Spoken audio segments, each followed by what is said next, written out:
E a ação de bairro de nosso primeiro-ministro está continuar. E viaja aqui toca turno no bairro de Kiviti para a visita do ministro-presidente para assinar o bairro por compartilhar com ele não pensamento. Tem certo problema não, o que tem em bairro, nós manda carta na ministra, então a decidir que nós também temos vista de bairro, dor que bairro novo, nós só queremos manter o bairro, então na abin has visita ave, qual a cai na agrado de hopi do nossos visitantes não, sai ta hopi loi com o ministro por abin visitanos. O ministro está impactante ora chega.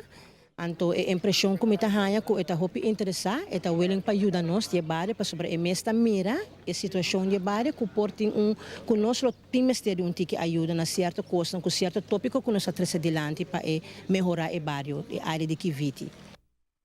Junto com o ministro-presidente, diferentes instâncias e departamentos acompanham o time do bairro e assim cada uma dá um aporte para melhorar a situação do bairro, entre outras instâncias na maneira FCCA, Serlimar e também GKMB.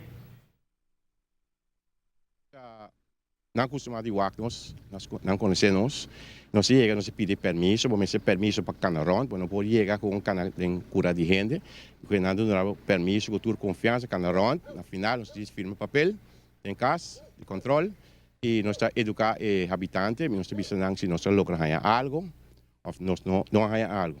E nós estamos educando, conscientizando, explicando, ok, se você tem coisas necessariamente rond de casa, dessa cidade não, invitar que ora água chove, para não ter criar de sangura. So, hoje em dia, nós temos um caso suspeitoso de chikungunya, invitar que esta plama seja dentro de casa ou front do bairro mesmo. Habitante que é sumamente contente com a visita do ministro-presidente e espera mira cambio pronto.